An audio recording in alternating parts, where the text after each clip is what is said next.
जय गुरुदेव। दोस्तों, कैसे हैं आप सभी लोग? आशा करता हूँ आप सभी लोग बहुत ही चुस्त और मंगलमय होंगे। दोस्तों, आप सभी लोगों का बहुत बहुत स्वागत है मेरे इस चैनल पे, जहाँ मैं आपको पढ़ा रहा हूँ गीता, और गीता से जुड़ी कुछ बातें कर चुके थे।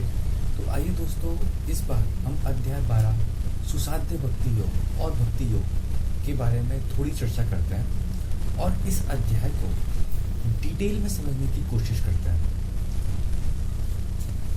अध्याय 12 भक्ति योग। अर्जुन उवाच एवं सतत युक्ता ये भक्ता स्वा पूरे पासते च पाक्षिरक्ष वक्ता तेषांके योग वित्तता। अर्जुन ने पूछा, जो आपकी सेवा में सदैव तत्पर रहते हैं या जो अव्यक्त निर्विश्व ब्रह्मा की पूजा करते हैं, इन दोनों में से किसे अधिक पूर्ण सिद्धि माना जाए?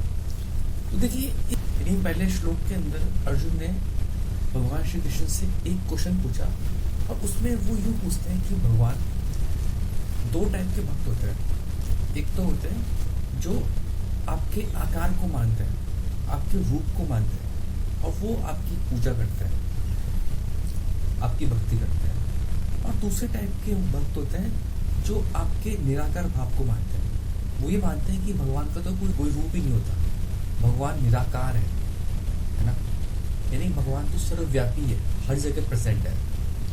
तो वो आपके रूप को डिनाई करते हैं। काम तो वो भी सकाम कर्म करते हैं, लेकिन वो आपके रूप को डिनाई करते हैं। तो इन दोनों में से सबसे ज्यादा सर्वश्रेष्ठ कौन है? तो इस बात की चर्चा होती है इस पूरे अध्याय में। तो इसके बाद भगवान श्री कृष्ण जवाब देते हैं। श्री भगवान उवाच मध्यवेश मना ये माम नियुक्त युक्त उपासते श्रद्धा प्रयुक्ते स्थिते में युक्त मामता। श्री भगवान ने कहा, जो लोग अपने मन को मेरे साकार रूप में एकाग्र करते हैं और अत्यंत श्रद्धा पूर्वक मेरी पूजा करने में सदैव लगे रहते हैं, वे मेरे द्वारा परम सिद्ध माने जाते हैं।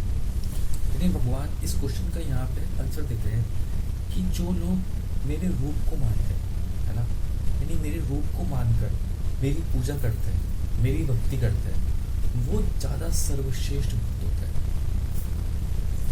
अगला श्लोक। ये तक्षमणि तक्षमय वक्तम परिपासते सर्वत्र गम चिंतय च कुटस्थ मंचलम ध्रुवम सत्रिय में त्रिग्राम सर्वत्र संबुद्धय त्रे प्रापुवन्ति मामे सर्वभूत ही रता। लेकिन जो लोग अपनी इंद्रियों को वश में करके तथा सबों के प्रति संभाव रखकर परम सत्य की निराकार कल्पना के अंतर्गत उससे अव्यक्त की पूरी तरह से पूजा करते हैं, जो इंद्रियों की अनुभूति से परे है, सर्वव्यापी है, अकल्पनीय है, अपरिवर्तनीय है, अचल है तथा ध्रुव है, वह समस्त लोगों के कल्याण में संलग्न रहकर अतः मुझे प्राप्त करते हैं। तो भगवान ने यहाँ पे ये वाली बात भी बोली है कि जो लोग मेरे रूप को नहीं मानते हैं, वो लोग सोसाइटी के लिए अच्छे काम करते हैं, तो अतः वो भी मेरे को प्राप्त होते हैं। यानी जो लोग मेरे रूप को नहीं मानते, लेकिन वो बिलीव करते हैं एक पावर के अंदर, वो मुझ में बिलीव करते हैं, और वो इस बिलीव के साथ में अच्छे काम करते हैं इस सोसाइटी में। यानी हॉस्पिटल्स खोलते हैं, स्कूल्स खोलते हैं, वृद्ध आश्रम खोलते हैं। तो इस तरीके से वो भी मुझको प्राप्त होता है, चाहे वो मेरे रूप को माने या ना माने। लेकिन सबसे सर्वश्रेष्ठ कौन होगा? जो मेरे रूप को मान के अनन्य भाव के साथ श्रद्धा पूर्वक मेरी भक्ति करे, मेरा अनुसरण करे, मेरे मंत्र का जाप करे, वो मेरा सबसे सर्वश्रेष्ठ भक्त होगा। अगला श्लोक।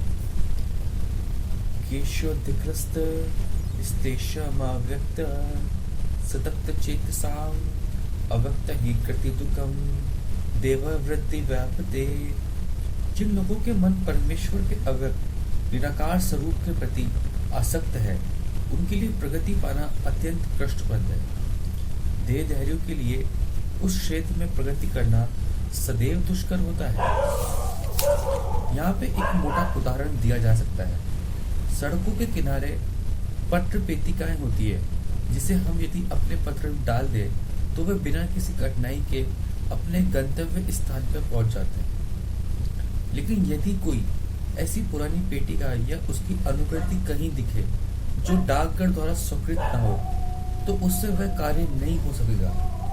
इसी प्रकार ईश्वर न विग्रह रूप में, जिसे अर्चा विग्रह करते हैं, अपना वैध स्वरूप बना रखता है। यह अर्चा विग्रह परमेश्वर का अवतार होता है। ईश्वर इसी स्वरूप के माध्यम से सेवा स्वीकार करते हैं। भगवान सर्वशक्तिमान है, अतएव वे अर्चा विग्रह रूपी अपने अवतार से भक्त की सेवा स्वीकार कर सकते हैं, जिससे बद्ध जीवन वाले मनुष्य की सुविधा हो।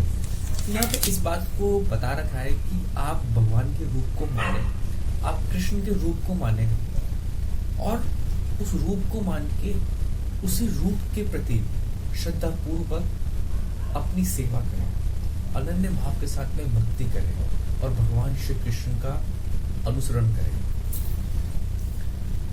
अगला श्लोक, ये तु सर्वाणि कर्माणि मयि सन्यस्य मत्परा अनन्येनैव योगेन मा ध्यान्त उपासते तेषामहं समुदतः मृत्यु संसार सागरत भवामि च नित्यपार्थ मव्यवेशित चेतस्मान।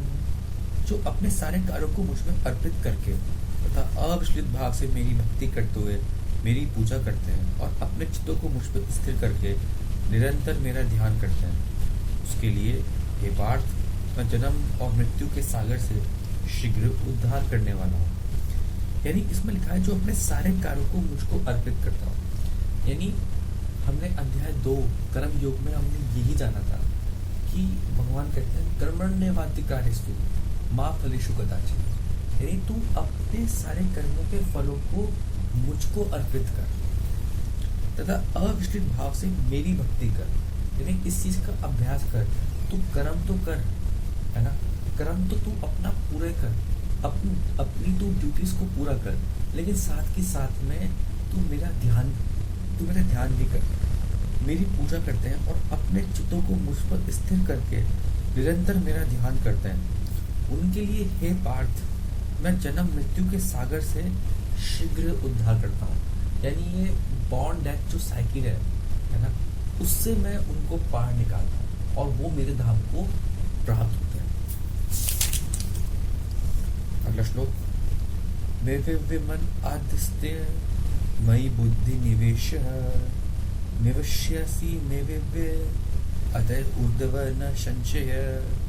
मुझ भगवान से अपने चित्त को स्थिर करो और अपनी सारी बुद्धि मुझ में लगाओ। इस प्रकार तुम निसंदेह मुझे सदैव वास करोगे।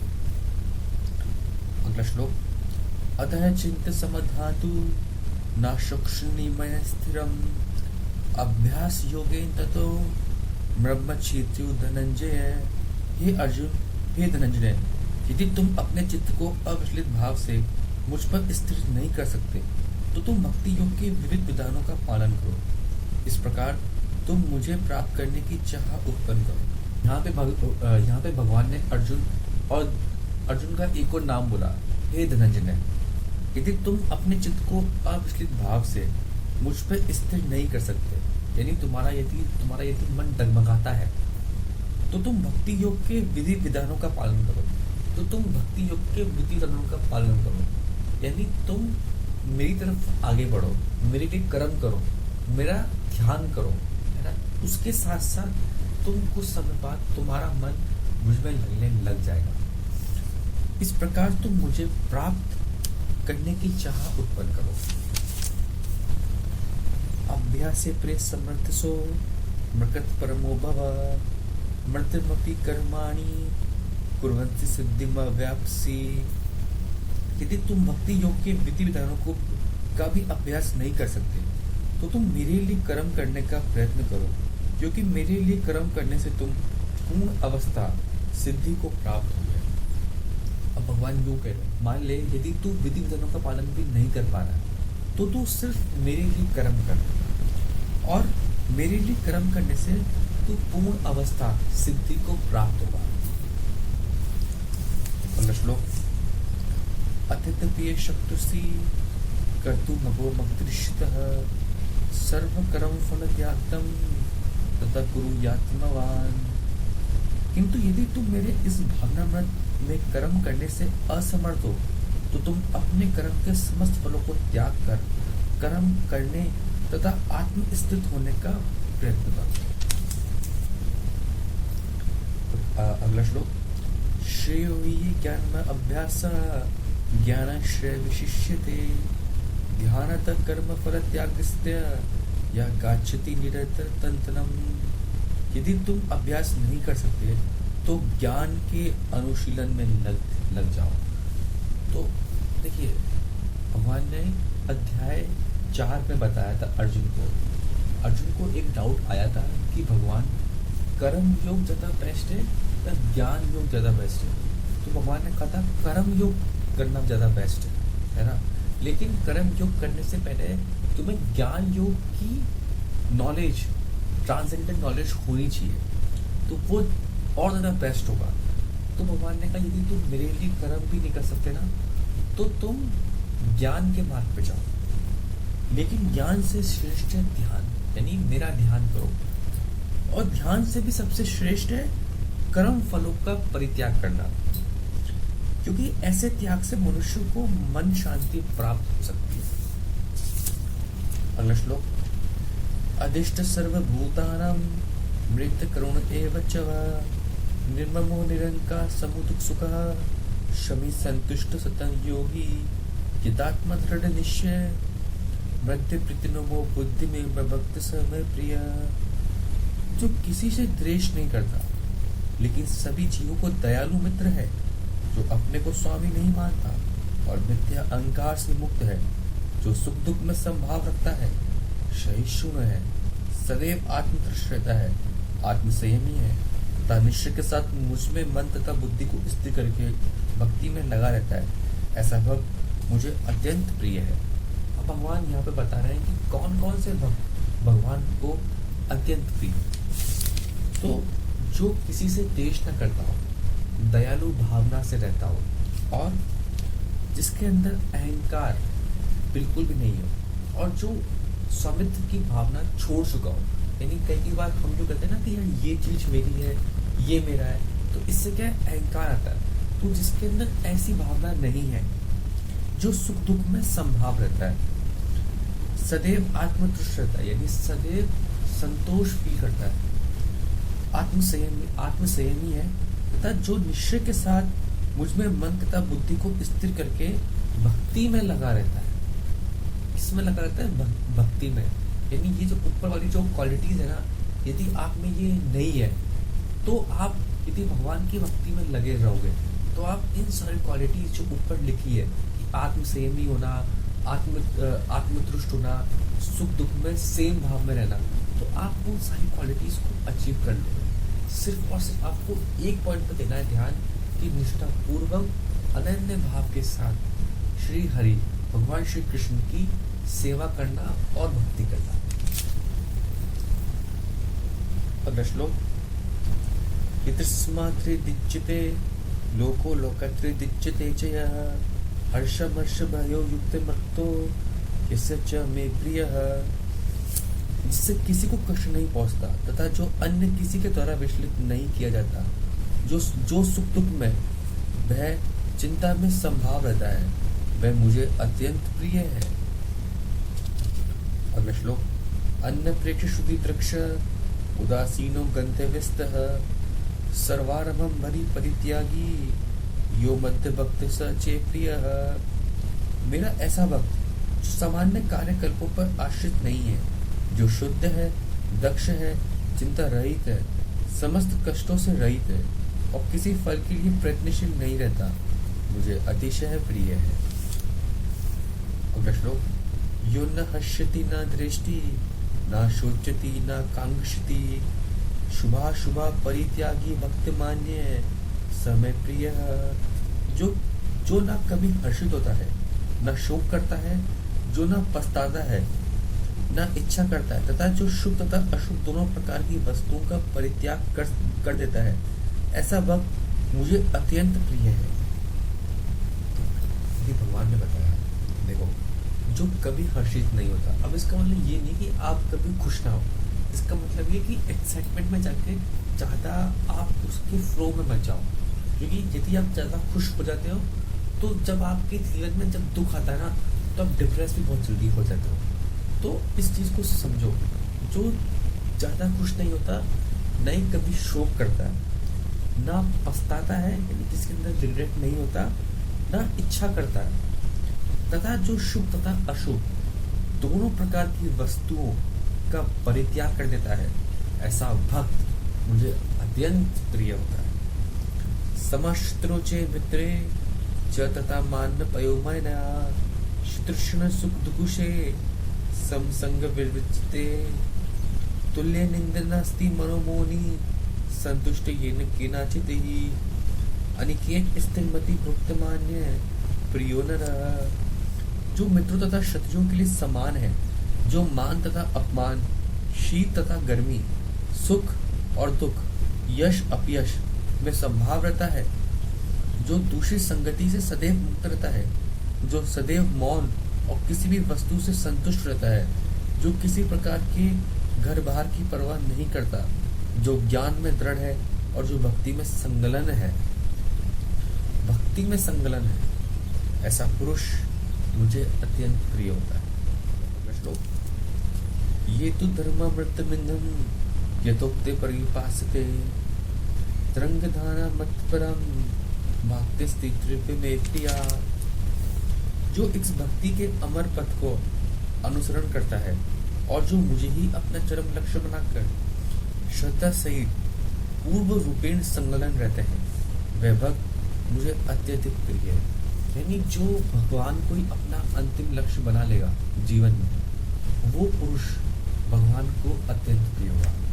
और इसी के साथ अध्याय 12 यहाँ पे खत्म होता है। तो अध्याय 12 में हमने ये जाना कि स्टार्टिंग में अर्जुन भगवान श्री कृष्ण से एक क्वेश्चन पूछते हैं कि भगवान आपका सर्वश्रेष्ठ भक्त कौन है, जो आपके रूप को मानता है या जो आपके रूप को नहीं मानता। तो इस पे भगवान श्री कृष्ण ने एक जवाब दिया कि जो मेरे रूप को मानता है वो मेरा सर्वश्रेष्ठ भक्त है। उसके बाद भगवान ने बताया कि कौन कौन से भक्त भगवान को प्रिय है। जो भगवान को अपना अंतिम लक्ष्य बनाएगा वो भगवान को अत्यधिक प्रिय है। जो भगवान की भक्ति करता है, भक्ति में संलग्न रहता है और श्रद्धा पूर्वक और अनन्य भाव के साथ में श्री कृष्ण की भक्ति करता है, वो भगवान को अत्यधिक प्रिय है। जो दुख या सुख, जय पराजय, शोक नहीं करता है, ना ज्यादा उल्लास में रहता है, वो इंसान, वो पुरुष भगवान को अत्यधिक प्रिय है। और यदि आप अपना चित्त, अपना तन मन धन एक करके, अपनी बुद्धि एक करके भगवान की भक्ति करते हो, तो भगवान इस जन्म और मृत्यु के सागर से आपको बाहर निकालते हैं और इसी के साथ आप भगवान के धाम को प्राप्त होते हो। तो मॉरल क्या है इस चीज का? इस चीज का कहने का मीनिंग ये है कि हमेशा भक्ति योग वाला मार्ग हमेशा इजी रहता है, उसमें कुछ नहीं करना, उसमें आपको भक्ति करनी है भगवान की। जो निराकार वाला जो है उसके अंदर क्या है, आप भगवान के स्वरूप को मानते नहीं हो, है ना।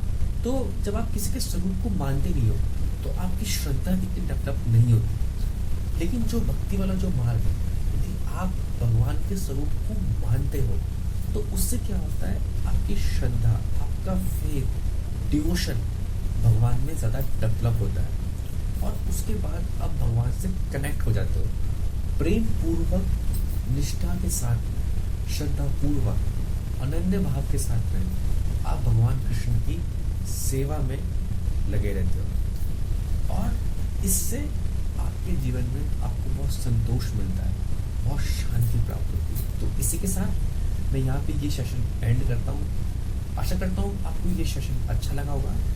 तो इसी के साथ जय हिंद, जय भारत।